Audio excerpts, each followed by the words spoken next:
Bonjour à toutes, bonjour à tous. Nouvelle vidéo pour parler du top 10 des plus riches au monde grâce à l'immobilier. Et dans ce classement, nous trouvons les Français. Et j'en profite également pour répondre à un commentaire suite à ma précédente vidéo d'une personne. Donc je crois que c'est Marcus qui disait « Sachez que 98% des personnes très riches n'ont pas d'immobilier, source interne à une grande banque européenne. Ils considèrent l'immobilier comme très gourmand, en capitaux, absolument pas liquide et avec beaucoup de risques difficilement esquivables à tous les niveaux. Les riches préfèrent vendre et encaisser puis esquiver l'impôt. Point barre. Donc Marcus, on va voir si ce commentaire est correct avec, comme d'habitude, des chiffres, des datas qui vont prouver ou pas cette information. Alors donc, je commence donc par un article du Figaro qui est sorti donc le 5 juin 2024, donc assez récent, qui dit qu'effectivement, il n'y a jamais eu autant de riches dans le monde et leur fortune n'a jamais été aussi élevée, détaille une étude. Donc, pour la faire simple, en fait, cette étude, elle se base notamment sur l'augmentation des fortunes qui sont liées au marché financier et effectivement, ça sous-entend que ces personnes-là avaient des placements très concentrés sur le marché immobilier, donc S&P US, CAC, etc. Et grosso modo, on voit que leur fortune a elle augmenté avec un patrimoine total estimé à 86 milliards de dollars, soit une hausse de 84,7% par rapport à l'année précédente. Voilà, ok. Et là, du coup, je vais essayer juste de voir, progression de richesse a surtout été permise par la hausse des places boursières dans le monde. Donc indice Nasdaq, S&P, donc CAC France, DAX, Francfort, etc. Donc en gros, si je me base uniquement sur sur cet article, en gros, il sous-entend que les grosses fortunes sont très concentrées sur donc, le marché boursier et le marché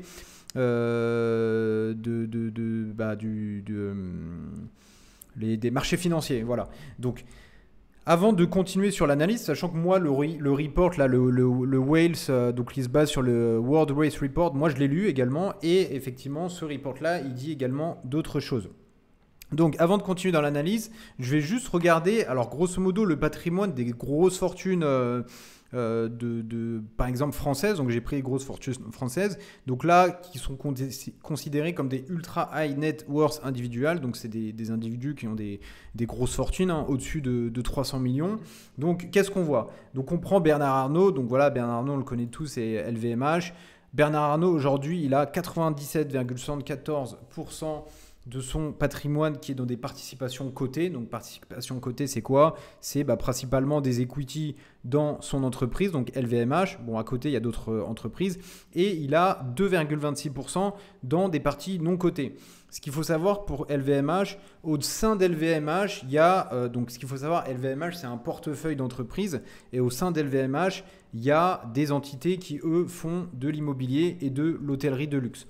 Donc, même s'il ne détient pas directement de l'immobilier, sachant que Bernard Arnault détient directement de l'immobilier, incorporé dans sa boîte, il va détenir des actifs qui, eux, font de l'immobilier. Donc voilà, aujourd'hui, Bernard Arnault, selon Challenge, pèse 190 milliards. Ensuite, on a la famille Hermès, donc Hermès, voilà, cuir, entreprise familiale. Pareil, donc lui, il a 100% de... Donc sa fortune est donc de 154 milliards, donc 100% détenu dans les actions de sa boîte.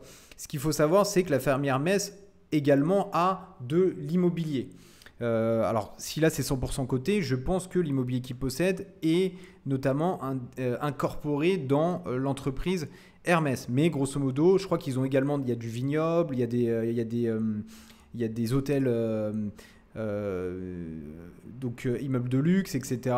Hôtels particuliers, voilà. Donc apparemment, ils ont également ça. Ensuite, on part sur Chanel. Donc là, c'est la fortune, c'est numéro 3 fortune française. Alors lui, il a 100% de participation non cotée, c'est-à-dire non listée en bourse. Si je rentre dans le détail, en fait, Alain et Gérard, là, grosso modo, ils ont également de l'immobilier de luxe, des vignobles, etc. Bon, après, j'ai pas la liste, mais grosso modo, de ce que j'ai vu, ils ont de l'immobilier, mais c'est pas 100% de leur fortune, hein. C'est juste voilà, une petite diversification. Ensuite, François Pinault, on connaît, Kering, Gucci, etc. Lui, il a donc 72% coté donc dans sa boîte, Kering, sachant que je crois il y a une holding aussi, il possède une holding qui lui possède la partie donc Kering. Et du coup, 27,95% de parties non cotées. J'ai regardé également, bon, il possède de l'art, etc., mais il possède également de l'immobilier. Et bien entendu, pour rentrer dans le report, parce que là, le report, donc voilà, c'est un report Allianz. Bon, a priori, c'est un truc sérieux, parce que là, quand on regarde les personnes qui ont fait ça, donc on a voilà, Head of Insurance, on a démographie, social protection. Donc Allianz, ils font de l'assurance et de la gestion de fortune, il me semble. Senior économiste insurance, économiste, etc. Bon, bref. Ils ont fait un rapport où ils rentrent un peu plus dans le détail et ils ont fragmenté, grosso modo, les patrimoines des plus grosses fortunes de ce monde, et pas que, parce qu'ils ont pris vraiment ils ont essayé de prendre le patrimoine de tous les pays développés ou moins développés. Donc, si je me base sur ce rapport, que dit ce rapport? Donc, moi, je l'ai lu, voilà, c'est un rapport de 46 pages. Donc, si on voit en fait ce report, alors je vais juste réduire un peu ici, ce qu'on voit dans les gross financial assets, donc gross financial assets, c'est les assets financiers qui ne sont pas nets, donc ils vont prendre la partie d'endettement et par rapport à l'asset qui a été acheté avec de l'endettement, ils vont calculer grosso modo la richesse. Sachant que le gross est en comparaison avec le net. Le net, c'est quoi? On prend ce qu'ils appellent le liabilities, donc la dette, ils vont déduire l'actif et en gros, si tu as une dette de 200 000 euros, mais que tu as un actif, grosso modo, que tu penses avoir, grosso modo, tu as 100 en cash, mais que tu es endetté à 200, ils vont faire 200 moins 100 égale 100. Donc voilà, le gros, ils vont dire, voilà, tu es endetté à 1 million pour acheter un appart à 1 million, donc grosso modo, ta fortune est de 1 million. Donc voilà la différence. Gros, ils ne vont pas déduire, grosso modo, le passif. Le net, ils prennent le passif, ils vont déduire l'actif et grosso modo, ils savent directement si tu es en positif net ou pas. Donc là, sur la partie grosse financial asset, qu'est-ce qu'on voit? On voit que les Suisses sont dans le numéro 1, 382K, donc là c'est en euros. Ensuite, on a les US, Danemark, Singapour, Canada, Néerlande, nanana. Donc là, je descends. Et on a la France ici en 1, 2, 3, 4, 5, 6, 7, 8, 9, 10, 11, 12, 13, 14, 15, 16. Donc en 16e position, donc grosse financiale. Donc en gros, c'est du brut. On est sur, grosso modo, du 103, 403. Donc grosso modo, les riches ou les, entre guillemets, très riches, donc on ne mettrait pas ça dans les très riches, mais grosso modo, assets financiers bruts de 103 430 euros pour les Français, donc c'est une moyenne.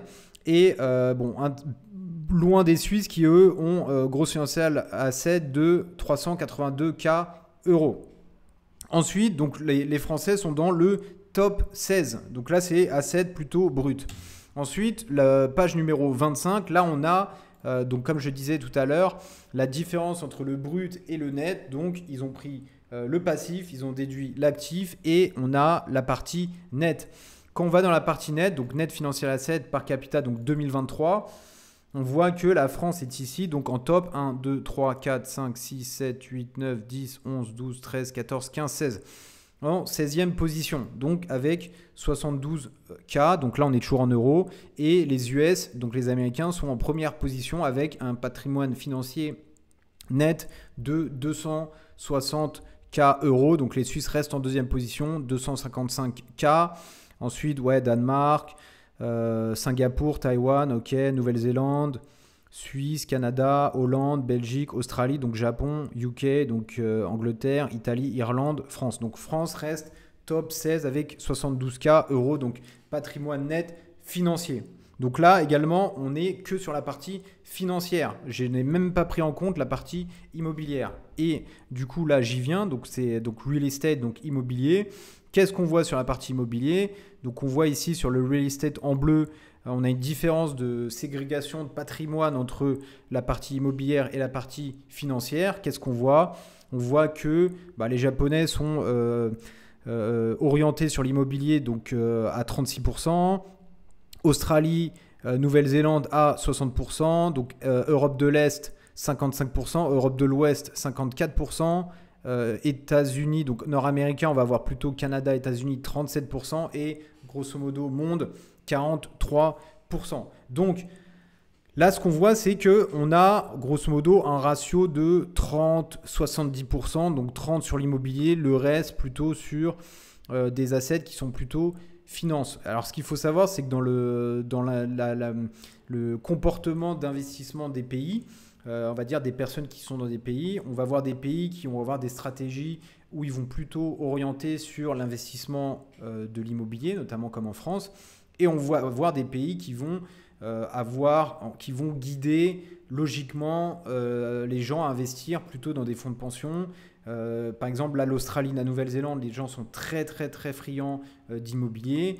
Et par contre, là, si on regarde aujourd'hui la partie, les investisseurs en Turquie, ils vont investir principalement sur les marchés boursiers parce que l'État a délaissé tout ce qui est tout simplement devise, currency. On regarde la lire turque. On voit un niveau d'inflation qui est complètement aberrant et du coup les gens ils partent plutôt sur les marchés financiers pour justement combattre l'inflation qui est absolument illogique. Aux États-Unis, fonds de pension, les gens sont très avec les 401k, etc. Ils vont beaucoup sur les marchés financiers. West Europe, donc moi ça m'étonne pas, West Europe en France, donc immobilier. Portugal, Italie, donc les gens sont très friands d'immobilier. Et Japon, les gens sont très indexés sur la bourse japonaise. Voilà, donc en gros, là, ce que je vois, également pour répondre à la question, ils considèrent l'immobilier comme très gourmand. Sachez que 98% des personnes très riches n'ont pas d'immobilier, source interne à une grande banque. Donc là, encore pour répondre à ce commentaire, moi là, je suis sur un report de Allianz. Bon, Allianz, ils sont présents en Europe. Moi, de ce que je vois, c'est que voilà, au niveau des statistiques, je ne vois pas zéro en fonction des régions du monde. On a toujours un rapport minimum 30, j'exagère, 30%, 70%. Donc en gros, dans toutes les régions du monde, Asie, alors la Chine, c'est encore plus, parce que comme les Chinois sont interdits d'investir à l'étranger, avant ils investissaient dans des vignobles, etc. Maintenant, c'est interdit, ils vont massivement acheter de l'immobilier. Donc le placement principal en Chine, c'est de l'immobilier. Les gens s'endettent pour acheter un appartement. Des fois, ils mettent 1 million de dollars dans un appartement qui, des fois, n'utilisent même pas. Mais ils sont orientés radicalement sur l'immobilier en Chine. Et d'ailleurs, c'est pour ça qu'il y avait plein de promoteurs qui surconstruisaient mais qui n'arrivaient pas à vendre. Donc, conclusion de ça, on a dans les régions développées, États-Unis, Europe, Est, Ouest, Océanie, Asie. Alors là, il n'y a pas la partie Chine, parce qu'ils ont mis ça sur la partie exceptionnelle Chine, mais les Chinois sont très massivement orientés et concentrés sur l'immobilier. Donc en gros, tout le monde va sur l'immobilier.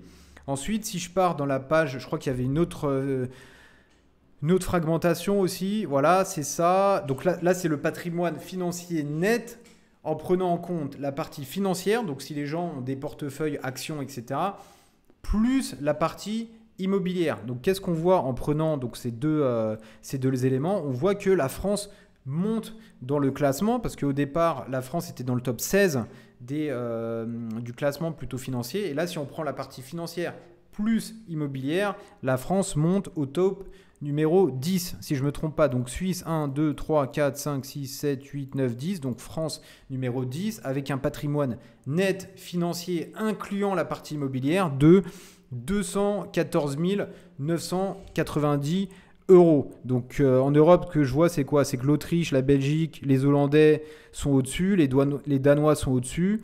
Donc les Suisses sont très friands d'immobilier, les États-Unis aussi. Et bien entendu, les Australiens et les Néo-Zélandais sont très très friands d'immobilier. D'ailleurs, c'est même eux, je mettrais peut-être... j'essaierai de trouver une vidéo que je mettrai dans cette vidéo. Ce qu'il faut savoir, c'est qu'en Australie, ils ont même inventé un robot qui peut permettre de construire des maisons sans pratiquement intervention humaine. Donc c'est un robot qui va prendre des briques et qui va poser des briques. Et je crois que récemment, ils viennent d'être certifiés pour construire aux États-Unis. Donc les Australiens sont très très chauds dans l'immobilier.